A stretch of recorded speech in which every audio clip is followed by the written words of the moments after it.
Hey, welcome back to the shade tree. Let's find out if the sound we heard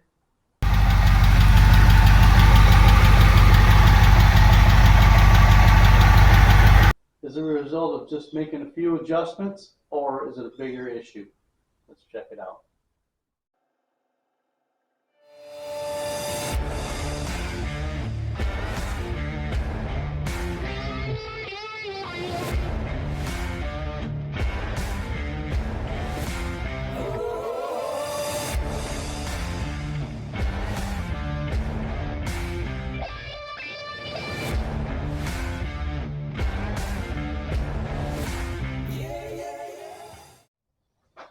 All right, let's see what we got here.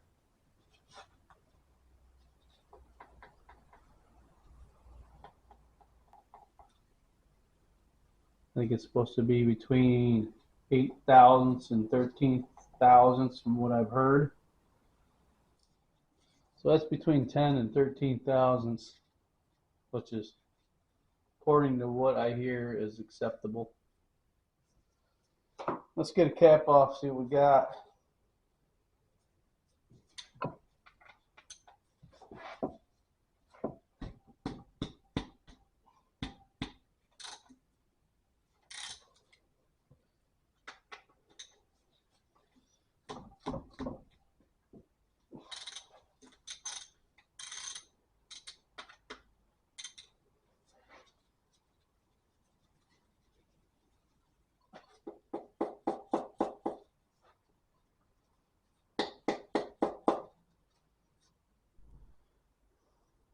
All right, so we got number one out.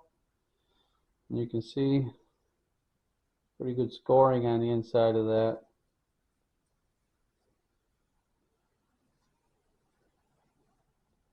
The crank, though, it doesn't look too bad.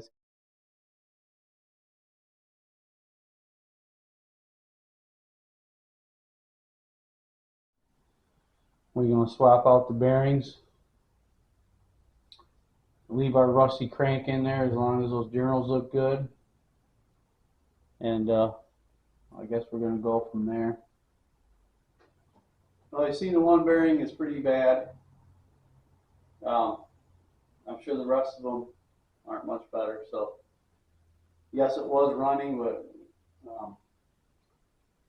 wasn't running very well. So, I think the only thing we can do now is tear this thing down. Well, as they say, ain't nothing to it but to do it. Let's dig in.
Well, this is what we're looking at.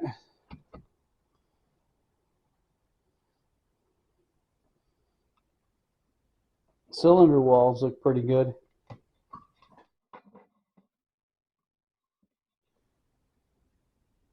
The number 5 piston looks kind of crowded up. I don't know if you can see that. It looks kind of.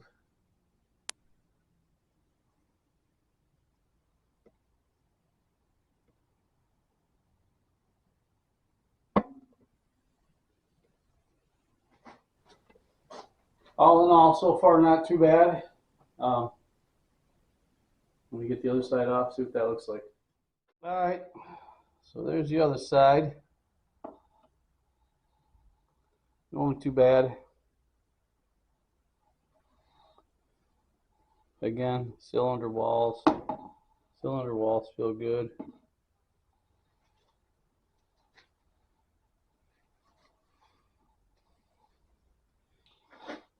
The valves on this side actually look a lot better than the other side, I can tell you that.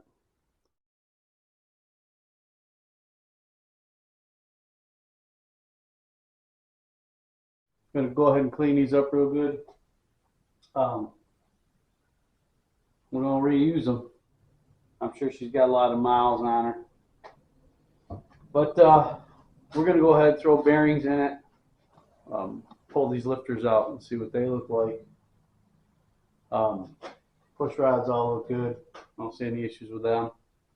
They're all, I gave them the roll test. So there's no bent rods in there. So yeah, so let me keep going on this and see where we end up.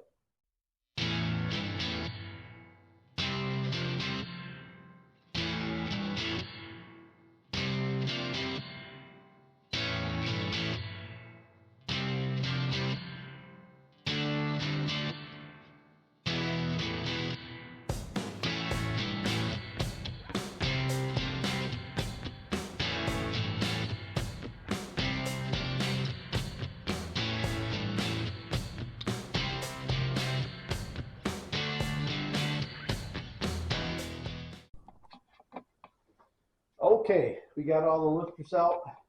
They don't look too bad, but there is a few of them that have a lot of chunky sludge in them. This one here does, specifically, and that one there. It's a lot of chunks of dirt or whatever. So the question is, do we go ahead and just put new ones in, or just make sure that when you do this kind of crap, keep everything in order. All right, well, from here, I guess we're going to go ahead and flip this thing over and start on the bearings. All right, so first day wasn't too bad. We got our engine torn down. She's pretty grimy, but I pulled some numbers, so I'm going to do a little research tonight. About the only thing I do know about it, as I ran the number on the block earlier, she was built between 1980 and 1985, so I'm sure she's got a ton of miles on her. I think we're going to clean up most of the stuff that we have, and other than putting the bearings in it, I think it's going to work for us. So we'll get back at it again tomorrow. All right, it's been a few days since we've been out here working on the truck with the holiday and all. As you can see, I've done a little low budget insulation. My plan was to put 4x8 sheets of foam board up.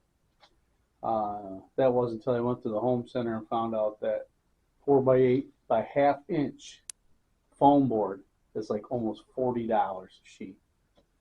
That's just ridiculous. So we went down to the old Harbor Freight and got us some insulated moving blankets.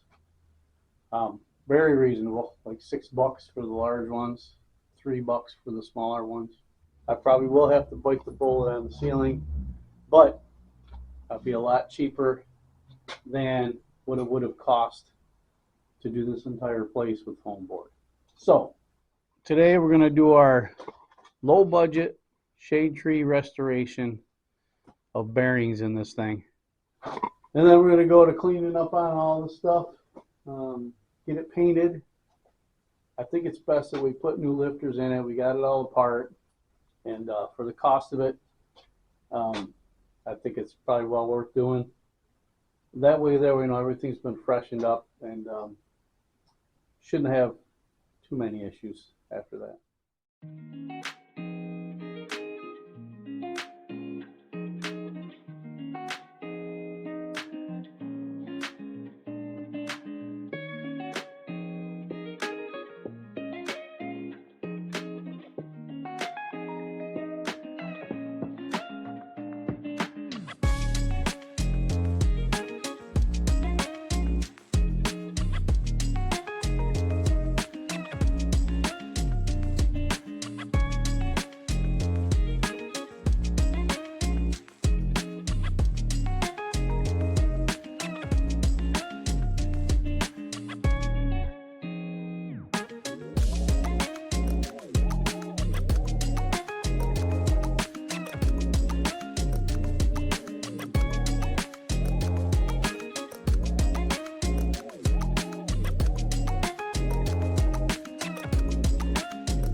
He's going to get torqued down to 45 foot-pounds.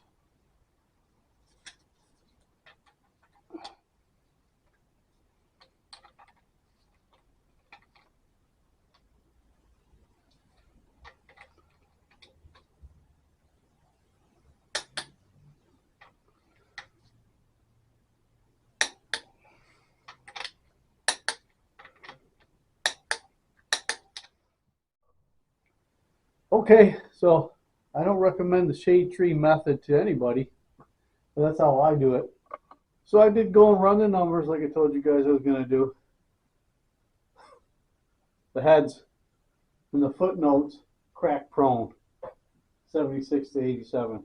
So that's what we got. But that's not a good thing to see, you know, when you're looking up parts, I guess. It is a 4-bolt main. I'm quite certain that the S10 frame that it's sitting on did not come with a V8. So it was kind of put together, which is fine.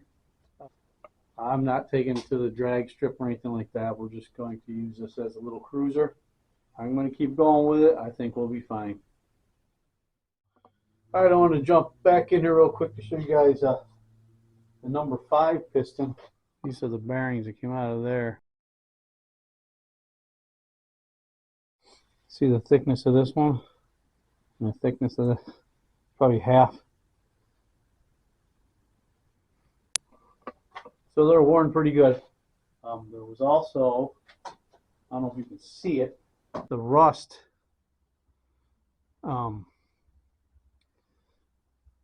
in that cylinder going up in there. If you can see that. I'm thinking maybe, you know, this block may have been sitting. That could be why the crank was rusted in those spots there. If that was sitting and some water got in it. It did run. Hopefully it'll run much better after we go ahead and freshen her up a little bit.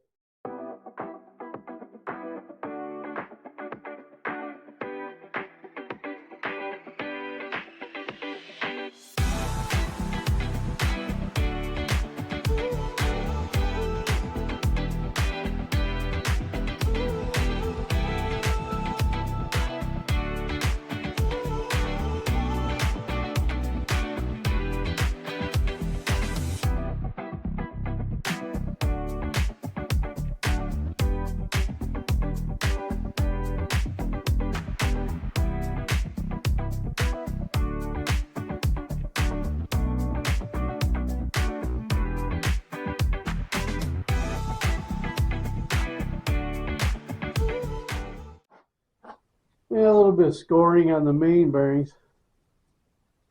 I don't know how well you can see that. But she's got some miles on her, for sure. We're going to go ahead and swap these out. All right, so this week we got our rod bearings in. Still got to do the main jet.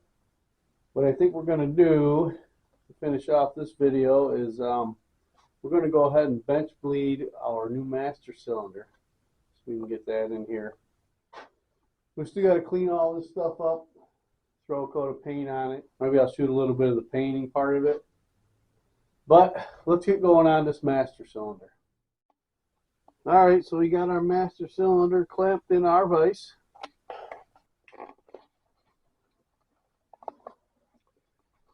These are the parts that came with it. Fittings, proportioning valve, our clevis for the pedal, push rod, and then the bleeder, of course. Pretty simple process. We're just getting all the air out, getting the fluid in. Basically, that's all it is. So, let's do it.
Well, we struggled with it. We got it bled though.